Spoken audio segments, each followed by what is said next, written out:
Bom dia, pessoal. Pegando aqui a sequência do Genta, eu vou falar pouco sobre o cenário. Acho que a gente está bem alinhado em termos de visão. Acho que, olhando lá para fora, realmente, de fato, a grande novidade foi essa mudança na postura do Fed e, acima de tudo, a exposição dessas duas correntes bem fortes e da desunião no comitê.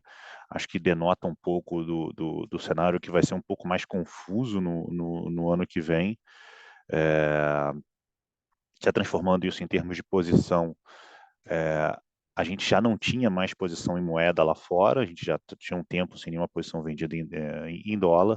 A posição que a gente carregava era uma posição comprada em bolsa americana, mais tática. Por nível, a gente optou por zerar, tá? Eu acho que não tem tanto a ver com a questão do Fed, mas por nível, por uma sensação que pela primeira vez em um bom tempo você está tendo um pouco mais de discussão sobre o futuro de AI, sobre a capacidade desse investimento massivo que está sendo feito performar. Eu acho que tem gente muito mais inteligente que eu com dificuldade em ter opinião sobre isso, então não vou realmente tecer grandes opiniões, mas dito isso, a gente optou por zerar, pelo menos taticamente, nossa posição comprada em bolsa lá fora. A gente voltou a tomar juros, né? A gente tinha uma posição tomada em juros de 10 anos, a gente tinha zerado há um tempinho atrás, voltamos a tomar juros, a gente acha que é, reforçando esse cenário de economia americana crescendo, né? A gente vê uma economia que cresce minimamente a 3%, aí entrando para o terceiro trimestre seguido. A gente não vê grandes sinais de desaceleração por enquanto. A gente entende que essa desaceleração no mercado de trabalho, se não totalmente, é em grande parte explicada por imigração, e com o Fed realmente mudando um pouco sua postura, fica mais protegido voltar a tomar juros dos Estados Unidos, então a gente voltou a ter posições tomadas de juros americanos. No Brasil, eu acho que o Fernando já explicou muito bem o que a gente está vendo uma economia ainda muito resiliente, né? Talvez não tão forte quanto a gente imaginava há 2 meses atrás, mas sem sombra de dúvida corroborando a direção do que a gente acha, uma economia resiliente, sem ainda grandes discussões de aceleração. A economia está desacelerando, mas para um patamar mais próximo do PIB potencial. Então, lembrando que no último ano a gente teve um choque muito grande de juros, é, alguma retração fiscal, né? Se imaginar que a gente venha crescendo fiscal num crescimento muito mais forte do que foi o primeiro semestre, e ainda assim a economia conseguiu desacelerar bem pouco, tá? É, Dito isso, e até pelo nível, a gente optou por zerar também as nossas posições aplicadas em juros nominais, são posições que a gente carrega há muito tempo. A gente ainda tem uma perspectiva de manter posições aplicadas. Eu acho que o nível de juro naturalmente gera uma assimetria de estar aplicado, mas com uma sensibilidade maior ao nível. A gente optou por zerar a posição em juro nominal.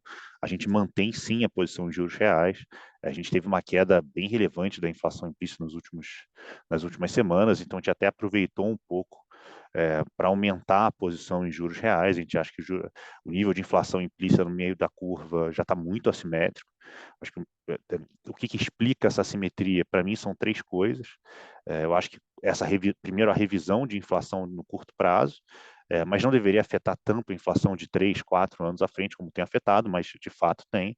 Mas essa é uma coisa. A outra coisa é a parte técnica, né, que tanto o Tesouro quanto o próprio mercado de crédito corporativo tem apresentado um volume grande de emissões é, em juros reais, e isso prejudica a curva de juros reais, e particularmente o pricing disso se dá na inflação implícita.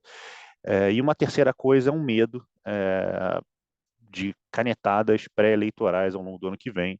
A gente viu muito isso na eleição de 22, e eu acho que é natural que tenha esse nível de medo, mas eu acho que dado o nível da inflação implícita, a inflação abaixo de 4,5, perto de 4,35, 4,40, a gente acha que já tem bastante assimetria, então a gente aumentou um pouco a posição em juros reais, e como eu falei, zerando a posição em juros nominais. A gente continua com a nossa posição vendida em dólar, comprada em real, é a nossa única posição em câmbio hoje em dia. É, Acho que o grande apelo dessa posição continua sendo o diferencial de juros. Tá? Eu acho que o diferencial de juros no Brasil é muito, muito alto, e com uma volatilidade muito baixa. Então, essa relação carrego sobre volatilidade do câmbio está nos menores níveis aí em muito tempo.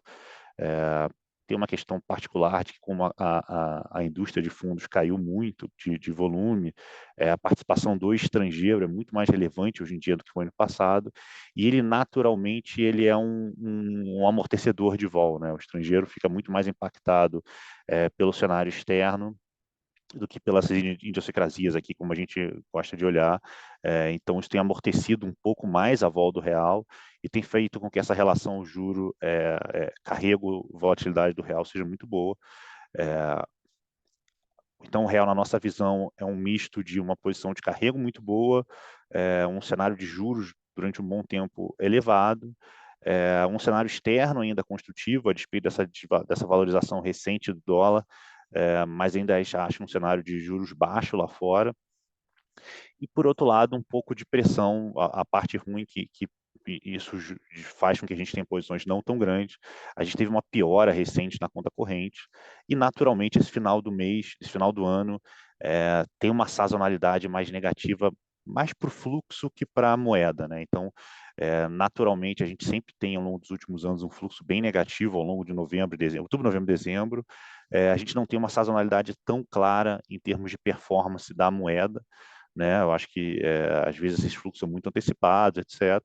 Então a gente não está tão preocupado com isso, mas a gente tem uma preocupação maior, sim, com essa piora da conta corrente, mas é uma coisa muito mais para o ano que vem que para esse ano. Então a gente tem que continuar com a posição vendida em dólar. O que a gente fez de novo também foi zerar a posição comprada em bolsa brasileira, também que a gente carregava há um tempo. A bolsa teve uma performance muito forte nos últimos meses, particularmente no último mês. Nesse último mês, na nossa visão, muito impactada pelo cenário externo. Tá? As bolsas emergentes tiveram uma alta muito forte nesse mês, particularmente na Ásia. Se olhar Coreia, tudo bem que não seja um emergente clássico, o Japão acabou puxando todas essas bolsas subiram acima de 20%, em torno de 20% no mês, e puxaram as bolsas asiáticas. Eu acho que puxou as bolsas emergentes como um todo. Eu acho que isso, para mim, explica bastante o comportamento da bolsa aqui. Foi o melhor ativo no mês, sem sombra de dúvida. Então, a gente optou por zerar a nossa posição em bolsa no final do mês. Nenhum viés negativo, muito pelo contrário, é muito mais por nível. E aí, concomitante a isso, a gente acabou montando uma posição nova agora no começo do mês, da venda à venda, né, uma posição pequena, tanto vendida em dólar quanto vendida em bolsa, uma posição que a gente gosta, que é liquidamente sem risco, mas com carrego duplo. O câmbio está meio parado aí nos últimos 2 meses, enquanto a bolsa teve uma performance ultra positiva, abriu bastante esse gap, então a gente está fazendo uma pequena posição nessa direção. Então, só resumindo, lá fora, a única posição que a gente carrega é a posição tomada em juros de 10 anos. No book local, a gente tem uma posição em juros reais. Tem um viés ainda de permanecer aplicado, mas eu acho que tem que ser mais sensível a preço. Como o Fernando falou, a gente espera hoje um cupom que seja bastante duro, eu acho que se continue duro. Acho que não tem nenhum incentivo para o BC ser dovish nesse momento. Então, a gente optou por zerar a posição em juros nominais, manteve e até aumentou um pouquinho a posição em juros reais, muito influenciada pela assimetria que o nível de inflação implícita oferece.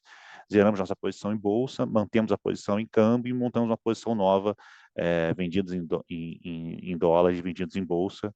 Só reforçando, a gente tem zero visão pessimista ou negativa sobre bolsa, ou sobre o Brasil como um todo. No curto prazo, é mais uma questão de assimetria dessa relação entre os dois ativos.